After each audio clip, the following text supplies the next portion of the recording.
বউ আছে এবং তার উপরে বাচ্চা আছে জানা সত্ত্বেও যে সকল মেয়েরা ওই রকম ছেলেদের সাথে সম্পর্কে জড়ায় তাদের মতো সব থেকে বড় বেহায়া মনে হয় যে দুনিয়াতে আর একটাও নেই। তার উপরে যদি সেই ছেলের সম্পত্তি থাকে, বাড়ি গাড়ি থাকে, অনেক টাকা পয়সার মালিক হয়, তো সেখানে ওই ব্যাটার একটা কেন ভাই 3টা বউ 10টা বাচ্চা থাকলেও ওই সকল মেয়েদের কিচ্ছু যায় আসে না। যদি কোনো মেয়ের কোনো ছেলেকে ভালো লাগতো এবং পরবর্তীতে যদি জানতে পারতো সে বিবাহিত, তখন সেই মেয়েটা ভাবতো যে ছি, মানে কতটা রুচি খারাপ হয়ে গিয়েছে যেটা বিবাহিত ছেলেকে পছন্দ হয়েছে বা সামথিং এরকম কিন্তু তারা মনে করতো।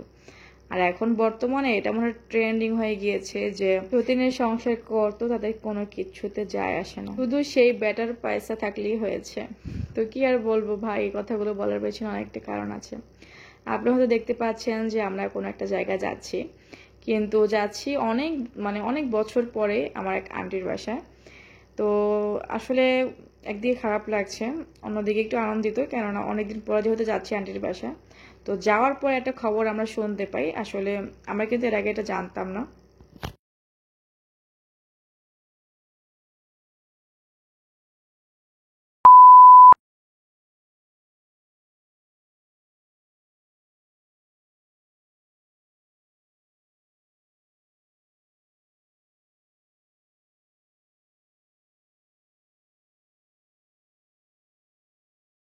যেহেতু অনেক বছর পরে যাচ্ছি, তো ওই কারণে কিন্তু আমরা রাস্তাটা হারিয়ে ফেলেছি। দেন হচ্ছে আমরা আমার আঙ্কেলের নাম বলে তারপরে দোকানদারকে জিজ্ঞেস করে খুঁজে খুঁজে শেষ পর্যন্ত আন্টির বাসায় গিয়ে পৌঁছলাম। আমার এই আঙ্কেলের অনেক বড় বিজনেস আছে এবং তার বিজনেস আস্তে আস্তে অনেক বড় হয়ে যায়, মানে গত 3-4 বছরে। এই সাথে ওনাদের ঢাকা শহরে 4-5টা বিল্ডিং রয়েছে, অনেক জায়গা সম্পত্তি রয়েছে। যদিও আগে এত বেশি ছিল না, কিন্তু লটারি জিতে নেওয়ার মতো আসলে হুট করে তাদেরকে আল্লাহ অনেক বেশি সম্পদ দিয়ে দেয়। অর্থ সম্পদের সঠিক ব্যবহার মনে হয় না সবাই করতে পারে। কিছু কিছু মানুষ যে দেখবেন যে অল্প কিছু টাকার মুখ দেখলেই তাদের ভুল একদম পাল্টে যায়, ঠিক তেমনই হয়েছে আমার এই আন্টির ক্ষেত্রে। মানুষটা খুবই ভালো এবং ওনার কিন্তু 2টা বাচ্চা আছে। আর ওরা হচ্ছে একজন মেবি ভার্সিটিতে পড়ে আর একজন মেয়ে, ওনার বিয়ে হয়ে গিয়েছে, নাতিও হয়েছে। ওরা হচ্ছে বাহিরের কান্ট্রিতে থাকে হাজবেন্ডের সাথে, মানে আমার যে বোন আছে, তো উনি হচ্ছে বাহিরের কান্ট্রি তার হাজবেন্ডের সাথে থাকে এবং তাদের একটা ছোট বাচ্চা আছে। আন্টির মূলত একটা ছেলে একটা মেয়ে, আর ছেলে যে আছে সে এখনো বিবাহ করে নাই, আনমেরিড, ভার্সিটিতে পড়ে। তো এই রকমের একজন, মানে বুঝতেই পারছেন যে আঙ্কেল বয়স্ক তাহলে, আর এই বয়স্ক আঙ্কেল এমন একটা কাজ কিভাবে করতে পারে। আজ থেকে 4 বছর আগে উনি একটা সম্পর্কে জড়ায়।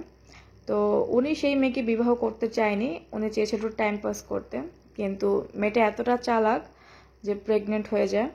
তো এরপরে ওনাকে ফাঁসিয়ে জোর করে মেয়েটা কিন্তু বিয়ে করে নেয়। দোষটা যে শুধুমাত্র ওই মেয়ের তা কিন্তু না, এখানে 100% দোষ আছে আমার সেই আঙ্কেলের। এরপরে সেই মেয়েকে বিয়ে করে উনি স্বীকৃতি দেয় সমাজে, তারপরে হচ্ছে এখন ওনার একটা বিল্ডিং আর কি ওই মেয়েকে থাকতে দিয়েছে এবং তার বর্তমানে 2টা বাচ্চা রয়েছে। আপনারা এখন যে বাসাটা দেখতে পাচ্ছেন এটা একটা নিচতলা বাসা, এখানে বর্তমানে আন্টি থাকে। তিনি কিন্তু আগে একটা বড় ফ্ল্যাটে থাকতেন, কিন্তু ওই মেয়েকে বিয়ে করার পর থেকে তার জীবনে আসলে অনেক দুঃখ কষ্ট নেমে আসে।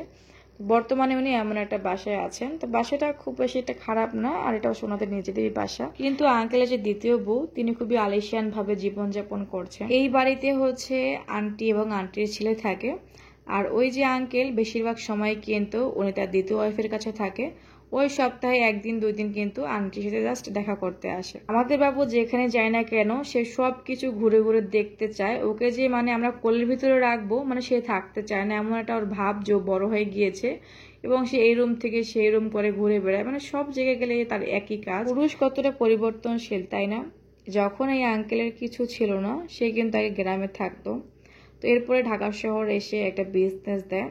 এটা আরো অনেক বছর আগের কথা, প্রায় 15 থেকে 18 বছর আগের কথা বলছি। তো ঢাকা শহরে এসে একটা বিজনেস দেয় এবং এখান থেকে তার জীবন উন্নতি শুরু হয়। যখন তারা গ্রামে ছিল তখন অনেক কষ্টে জীবনযাপন করেছে, সেই সময় পাশে ছিল একমাত্র আমার এই আন্টি। কিন্তু আজকে যখন সে মানে অনেক টাকার মালিক হয়ে গেল, তার কয়েকটা বাড়ি হয়েছে, তার বড় বিজনেস হয়েছে, যখন সে একজন সফল পুরুষ এবং তার কাছে এখন অনেক কিছু আছে, তো এই মুহূর্তে এসে আন্টিকে ছেড়ে দেয় এবং চলে যায় আর একটা নারীর কাছে। কি একটা অদ্ভুত বিষয় তাই না। আপনারা আপনাদের আশেপাশে একটু খেয়াল করে দেখবেন, যখন কোনো ছেলে মানুষ মানে খুব তাড়াতাড়ি উপরে উঠে যায় এবং অনেক টাকা পয়সার মালিক হয়ে যায়, অনেক সম্পত্তি থাকে তাদের, তখন হয়তো তারা দ্বিতীয় বিয়ে করে, নয়তো পরকীয়া করে। এটা কিন্তু বউরা জানে, বউরা তো জানে না এমনটা কিন্তু না, কিন্তু কি আর করবে, মুখ বুজে তারা ওয়াইফরা সবসময় সহ্য করে যায়।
তো আন্টির সাথে যে আসলে এমন কিছু হয়েছে আমরা আগে জানতাম না, উনি মানে কারো কাছে এই কথাগুলো শেয়ার করেনি।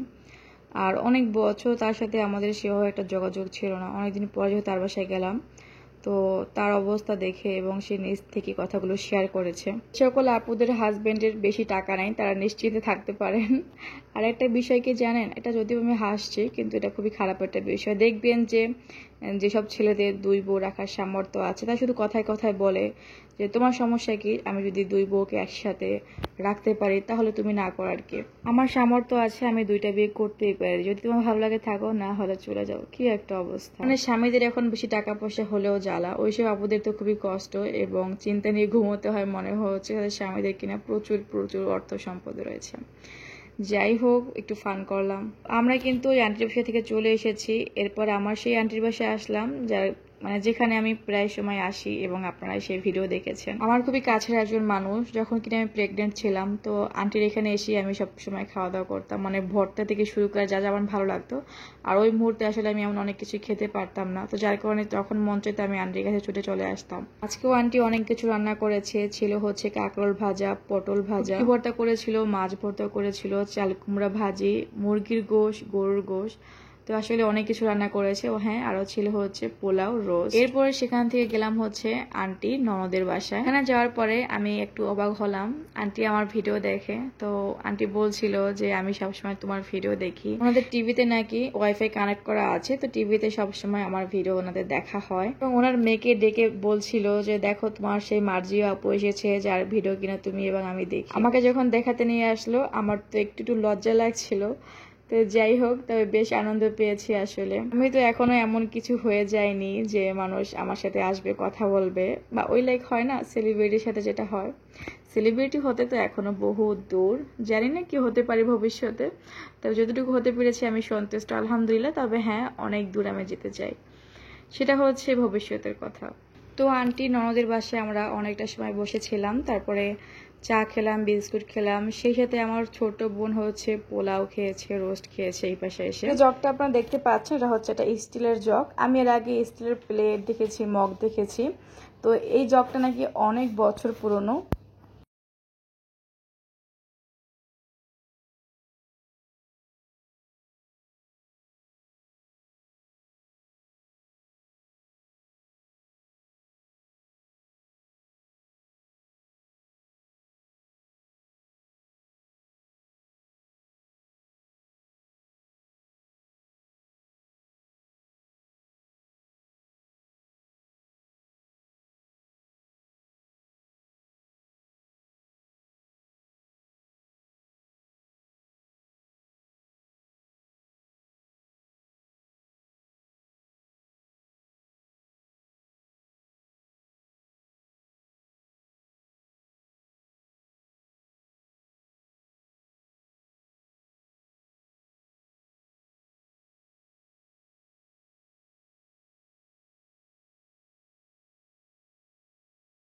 সন্ধ্যার দিকে কিন্তু আমরা সবাই মিলে চলে যাচ্ছিলাম, কিন্তু আন্টি ননদ আমাদেরকে ডেকে বসিয়ে আপ্যায়ন করলো। তারপরে আমরা সবাই মিলে নামাজ পড়লাম, একটু আড্ডা দিলাম, তারপরে বাসায় চলে এসেছি। ভিডিওটি কেমন লেগেছে তা কিন্তু অবশ্যই আপনারা কমেন্টস করে জানাতে পারেন। যদি ভিডিওটি ভালো লাগে তাহলে প্লিজ এটা লাইক দেওয়ার অনুরোধ রইল। সবাই ভালো থাকবেন, সুস্থ থাকবেন এবং আমাদের জন্য দোয়া করবেন। আল্লাহ হাফেজ, আসসালামু আলাইকুম।